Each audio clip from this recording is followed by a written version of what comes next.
From National 9 News, this is Nightline with Mike Munro. Prosecutors demand execution for an accused Bali 9 ringleader. Sydney Harbour, pride of the city, but now a devastating warning about deadly toxins in its fish. And number 1 seed Lindsay Davenport crashes out of the Australian Open. Good evening. Indonesian prosecutors have demanded the death penalty for one of the alleged ringleaders of the Bali 9, but life in jail for another drug mule. Today's submissions show prosecutors are determined to distinguish between the gang's accused chiefs and those used as couriers. Never before has the Denpasar District Court sentenced a drug trafficker to death. But if judges agree to the prosecution's request, 24-year-old Mayaran Sukumaran will face the firing squad.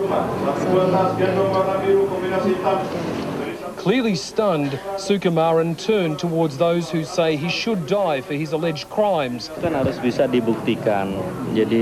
The Australian Federal Police should be proud that it may have helped sentence one of its citizens to death, his lawyer said sarcastically, in reference to the AFP's role in tipping off Indonesian authorities. Today's result is the worst possible news for the man alleged to be in charge of the syndicate, Andrew Chan. He's in court later this week to hear what the prosecution wants. It now appears more likely than ever he too may face the firing squad. Meanwhile, Queenslander Michael Shugai, one of 4 alleged couriers, heard what fate may await him if found guilty. Sentence for you for life. Life in prison, at least 20 years without remissions. Now he's only weeks away from knowing if prosecutors have made their case and what his future may hold. In Bali, Nick Coe for Nightline. Firefighters are tonight backburning and clearing in the path of a number of dangerous bushfires plaguing Victoria. It's a race against time too, ahead of another blast of hot weather tipped to hit the state by Thursday. A recipe for an Australia Day that could develop into a disaster. The major threat remains in the Grampian Ranges in central western Victoria, where a fire on a wide front is burning in rough country. Fire chiefs fearing it will erupt if temperatures hit the 40s as forecast.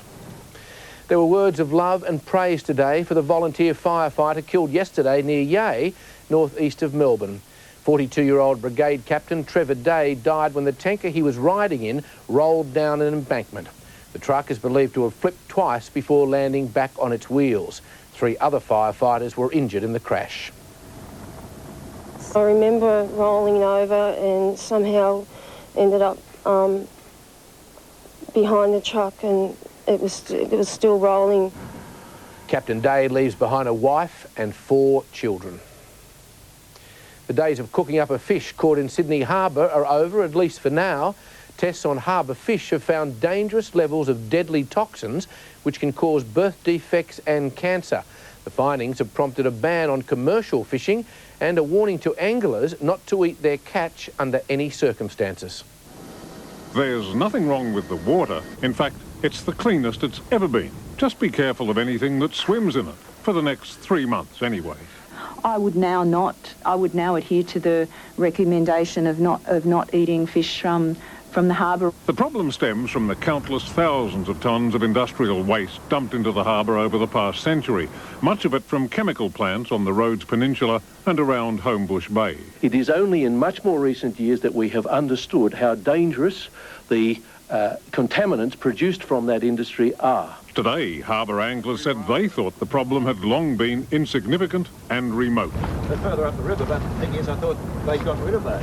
So he did, instead. Fish overboard. Over the decades, the harbour floor became deeply contaminated with, amongst other things, the chemicals used to make the Vietnam War's Agent Orange defoliant, dioxins absorbed by bottom-feeding fish. The dangers were flagged years ago, but the latest scientific evidence says even tiny amounts are harmful to humans.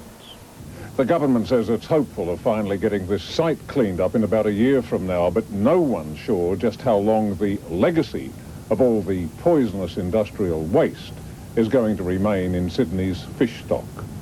Peter Harvey reporting for Nightline. Fresh from holidays, Prime Minister Howard was back at work today. His first task, revealing his new look ministry. There are 2 new faces in Cabinet and 4 backbenchers have been promoted, but some high-profile MPs missed out. John Howard flew back to Canberra today, refreshed from his Christmas break, details of an extensive ministerial reshuffle in his pocket. Still on the phone on the drive from the airport to Parliament House, congratulating the winners.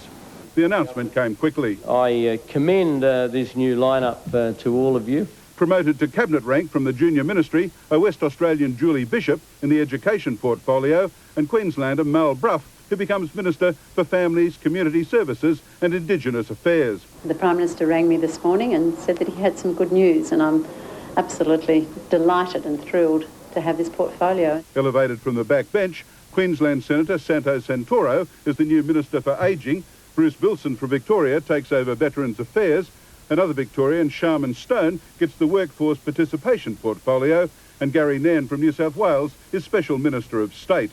Brendan Nelson takes a big step up from education to replace the retiring Robert Hill in the high-powered defence portfolio. You want somebody in it who will burn the midnight oil on a whole lot of things, and I think Brendan is your man. The big surprise was who didn't get the nod.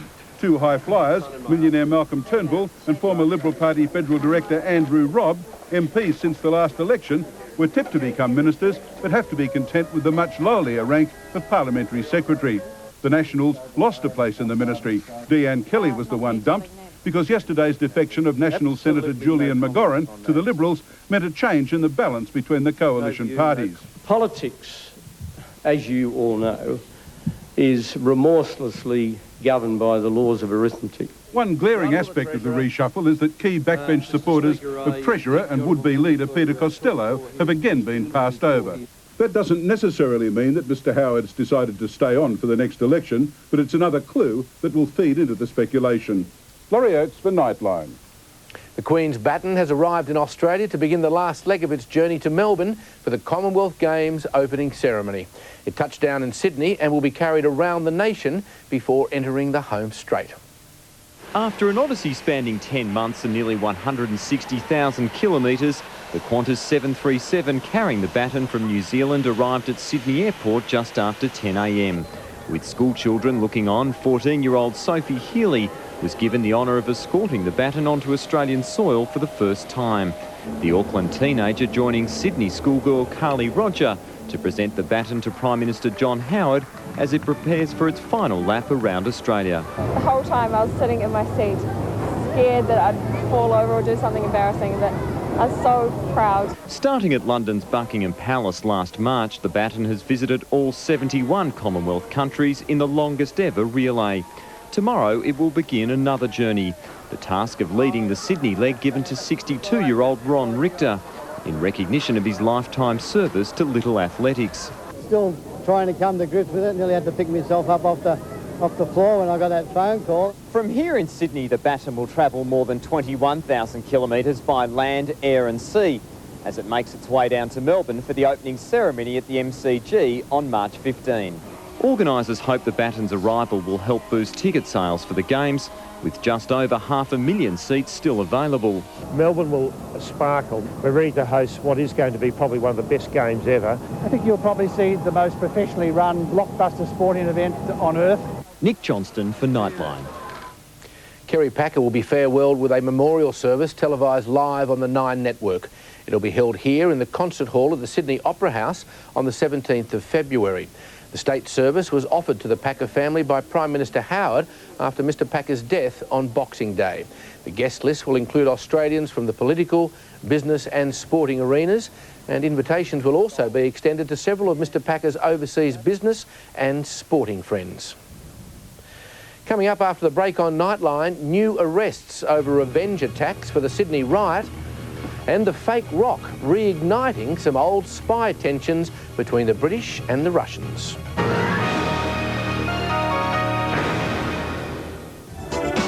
This program proudly brought to you by the biggest back to school ever. Low prices, Officeworks, the works. A mother's horrifying choice. Which child should she let go to save the other? I let go of him. The miracle of little Lockie. Plus, why Don Burke wants you talking to plants. They're really happening dudes. Current Affair tomorrow. Purchase any new Audi across the range during open house in January and get free stamp duty, free registration and free CPP insurance. German luxury at open house. Imagine a new harbour lifestyle just 20 minutes from Adelaide. 6 kilometres of waterfront promenade. New parks, new marinas at your front door. New villas, new harbourside apartments. New cafes, restaurants and shopping. This is Newport Quays, Port Adelaide Harbour. Construction has commenced, so the time to get on board is now. See the Newport Quays Sales and Information Centre at Mundy Street today. Your harbour, your dream is here. Pizza Haven ranked #1. Get 2 king-size pizzas from $16.95. King size, 50% bigger than large. That's 2 king-size pizzas from $16.95. Pizza Haven, 131, 2 for 1. Michael Rowland is Australia's leading self-development author and presenter. His seminars have been attended by thousands of people both here and in the UK and USA. His book, Absolute Happiness, is a national bestseller. Fergie, the Duchess of York, credits Michael with turning her life around. Did you know your mind has amazing power over your life? Your relationships, finances, creativity, career opportunities, pleasure and fulfillment are all a direct result of your own mind. If you would like to enjoy more success and satisfaction in all the parts of your life, then I'd like to invite you to come along to a free seminar I am presenting. In it, you will learn exactly how you have become the person that you are and how you have created all the various events and circumstances of your life.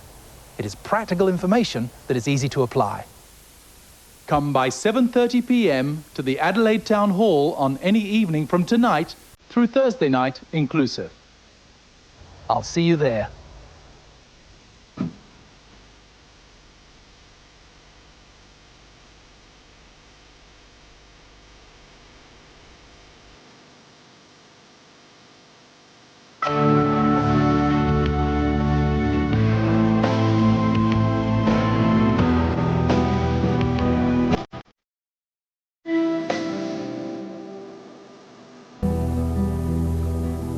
Proudly supported by Adelaide's Channel 9. Every neighbour has their secret. Will you put my daddy in jail, please? Close to home in 2006 on 9. Former journalist Alan Carpenter will be officially appointed West Australian Premier tomorrow after being unanimously elected to the job by his fellow Labor MPs. The 49-year-old is promising a different style of leadership to his predecessor, Jeff Gallop, who resigned last week after being diagnosed with depression. Today's meeting was a formality. I don't want to miss the vote. So Labor MPs could officially elect Alan Carpenter as Premier. The new leader emphatic his reign will be very different to Jeff Gallop's and he'll do things his way. I'm not Jeff. I'm not Jeff Gallop. I will have a different style. I'm the sort of person who learns more from speaking directly to people, listening to what people have to say, watching what people are doing, trying to understand their concerns. Keen to shape WA's booming economy, Mr Carpenter will keep the state development portfolio. He'll reshuffle his cabinet next week. Jeff Gallop, as he makes his own recovery from his illness, can be confident that he's left the state in good hands. Jeff Gallop has spoken with several high-profile friends since he resigned last week to battle depression, including British Prime Minister Tony Blair. Jeff Gallop was, in my view, one of the outstanding politicians of our generation. Absolutely brilliant man, fantastic person as well. Nadia Mitsopoulos reporting for Nightline. 2 men have been refused bail after being charged over a revenge attack in the hours after the Cronulla riot in southern Sydney last month. They're accused of assaulting a man with concrete blocks and stomping on his head. Detectives raided 3 homes in Sydney southwest early this morning, arresting a 19-year-old Riverwood man. His alleged co-accused was picked up in Regent's Park. Just days into his new role as head of the Cronulla Task Force, Superintendent Ken Mackay was quick to boast about these latest arrests. The police will allege that these offenders, the 2 we have arrested, plus 2 others who we have identified and are looking for, are responsible for a very, very serious assault. Muhammad Eid and Wal Tahan fronted Sutherland Court. It's claimed they used a concrete slab to attack a man walking alone in Cronulla on the night of the December riots. a fractured eye socket and 2 stab wounds. His head was stomped upon. So far, 5 people have been arrested for revenge attacks. The hunt now on for the 2 other men still at large. We're quite convinced they know we're looking for them. A 17-year-old youth was today denied bail, police alleging he was part of a mob who confronted 2 Australian men on the night following the riot. It's claimed he smashed their car window using an iron bar before hurling racial abuse at them. My son is innocent. He didn't do anything wrong. Alison Langdon reporting for Nightline. A decade and a half after the end of the Cold War, a new spy scandal has crawled out from under a rock. A fake rock, that is. Michael Usher explains. A fake rock, a secret transmitter, Moscow's snowy streets and British agents. Not the text of a spy novel, but the scandal of a Russian television documentary simply called Spies. It named and shamed 4 British embassy workers and showed hidden camera vision gathered by Russia's Foreign Security Service, the new KGB. The Brits, walking near the fake rock, were allegedly downloading transmitted secrets onto Palm Pilot computers.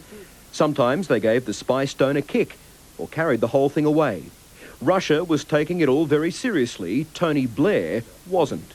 I'm afraid that you're going to get the old stock in trade of never commenting on security matters. Except where we want to, obviously.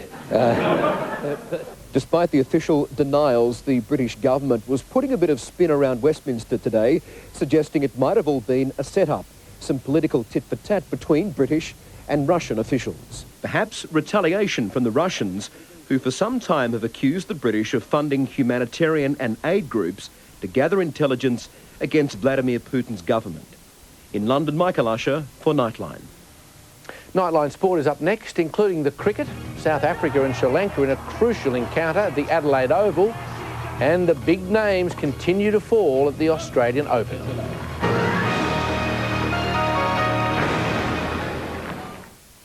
With a job like mine, you've got to love to travel. We've covered stories in just about every country of the world, sometimes at a moment's notice. There's no story too big for 60 Minutes. 60 Minutes returns February on 9. Australia is on sale at Flight Centre. Gold Coast from only $669. Includes return airfare, 5 nights accommodation and an unlimited 3-park super pass. Bonus! Book now and get an extra 2 nights free. Call 131 600. Do you remember the dream? Do you remember how exciting it would be to have the perfect engagement ring? Here at Pure Envy, we custom make and design each and every one of our engagement and wedding rings, so your ring can be as unique as you. We also give you a DVD on the making of your dream ring. So come into Pure Envy, tell us what you'd like, because you deserve something unique. At Dorans of Hyde Park, there is so much to surprise and delight you. You're bound to find what you need for that finishing touch to your home and office. Dining suites, figurines, bronzes, fountains. Dorans, in the heart of Hyde Park, King William Road. 2.4 million people come through our public hospitals each year. Every day I come to work, there's a new challenge. There's always something different. It's hard work, I'll be honest, but it's very rewarding work. In the intensive care unit, we have about 2,000 patients that come through every year. Nursing is about touching and about caring for people. I think it's very important when you're dealing with patients to try and put yourself in their shoes and get a feeling for what they're experiencing. I see over 600 patients every year.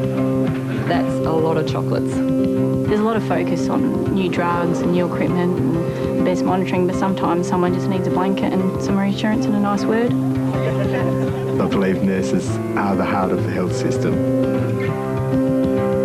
Nursing's one of the things in my life that really matters.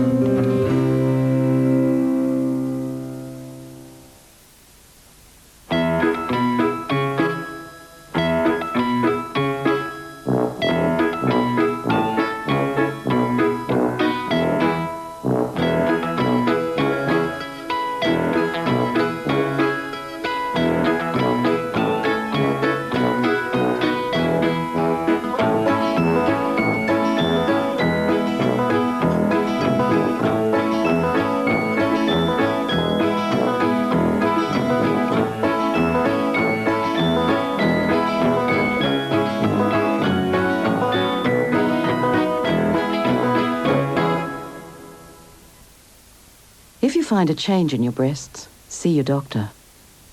I have Huntington's disease. This is my future. Just 15 years from now, I will be robbed of any control over my mind and body. I will become dependent like a child. My son has a 50% risk of getting Huntington's from me. If he does, someday, it will slowly kill him too. We must find a cure for Huntington's. Please call with your donation. It's now a tight triangular one-day series, and tonight Sri Lanka and South Africa were chasing crucial points. Batting first in Adelaide, the Proteas hit 263. An unbeaten century from Dipanar and 68 from Gibbs were the highlights. In reply, Sri Lanka made 8 for 254. Dilshan was their best, but South Africa managed to get up in a game that went right down to the wire. Whatever advantage the South Africans had with winning the toss, they were slow to make use of it. On a ground renowned for helping the batsmen, the Proteas began with a whimper. He and Dipanar have only got 3 boundaries between them in the first 10.1 overs. It was tough going all round. Sri Lankan fans had to wait and wait before they could celebrate. Brilliant from Sangakkara. But the very next ball, Murali struck again. Yes, yes, Murali. He missed the hat-trick, while South African supporters didn't see a boundary for 23-odd overs. South Africa are starting to move. When the game clock struck the 40th, Gibbs woke up. All the way. There were a couple of sixes in the same over, and he kept up the pressure as a respectable target suddenly loomed. It's up, but it's over. Gibbs made 68, Got him. While Dipanar was the real stayer, finishing with 125 off 145 balls. It gave South Africa its chance. Could be 4. It is well struck. Chasing a little more than 5 and over, the Sri Lankans didn't get their usual flyer. Mubarak made 4. Then danger man Jaya Surya cut loose in the 12th over. Don't worry about offside, I'll go leg. 6. But Jaya Surya didn't go on with it. That's a good piece of keeping. And when Sri Lanka lost Sangakkara, the ground was shaky at 3 for 68. Another big wicket. It got worse. Adepayu wasn't paying attention. Boucher missed the LBW appeal, but Adepayu was run out anyway. Hardly even looks and hits one stump. That's brilliant. In a gripping finish, it got down to the last over of the game. With 2 wickets in hand, Sri Lanka needed 11 runs to win. Oh, he would have got it. But in a great fight back, South Africa grabbed the moment. Clinton Fletcher for Nightline. The Australian Open continues to throw up nasty surprises for top seeds, with world number 1 Lindsay Davenport knocked out in the quarterfinals tonight. Belgian Justine Henin-Ardenne came from a set down to take control of the match and reach the semi-finals. She'll meet Russian star Maria Sharapova next. With 7 Grand Slam titles between them, a match-up between Justine Henin-Ardenne and Lindsay Davenport was worthy of a final. Early on, the world number 1 made all the right moves. Her ground strokes just as impressive as her work at the net. Henin-Ardenne lost all 4 service games to concede the set 6-2. With Charlize Theron looking on, things didn't go to script in the second set, with Davenport's serve now deserting her. That missed by metres. Her injured ankle also restricted her mobility, and the Belgian took full advantage to level the match.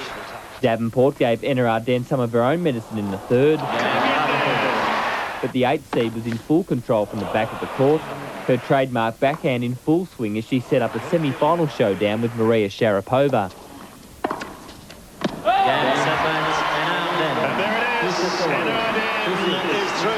The Russian booked her place in the last 4 with a straight sets win over compatriot Nadia Petrova. The 8th seed controlled the first set and had 2 set points, but her serve let her down in the tie-break. Well, no wonder she's tossing that racket. A hand injury made things tough in the second set, and Sharapova took full advantage as she raced to a 4-1 lead before eventually wrapping up the match 6-4. And in the men's, David Nalbandian was the first man through to the semi-finals after he overcame veteran Frenchman Fabrice Santoro. The 33-year-old, playing in his first Grand Slam quarter-final, showed glimpses of magic in the first set. Look out. Oh, my goodness. There's not many guys around that can do that. But Nalbandian took it 7-5 with some brilliance of his own. Great. Santoro had nothing left. The Argentinian amazingly won the last 14 games of the match to cruise through to the semis for the first time. Julian de Stoop for Nightline. Victorian sailor Grant Warrington has docked his yacht in Melbourne after completing the second leg of the round-the-world Volvo Ocean Race. And Warrington will be able to remain in the race, courtesy of a well-timed and much-needed cash injection. Delicately manoeuvring a 70-foot yacht under the Balti Bridge might be a challenge for some, but Grant Warrington reckons he's got it mastered. It's the third time we've done it now. We're all over it. It's no problem at all. After 22 days at sea,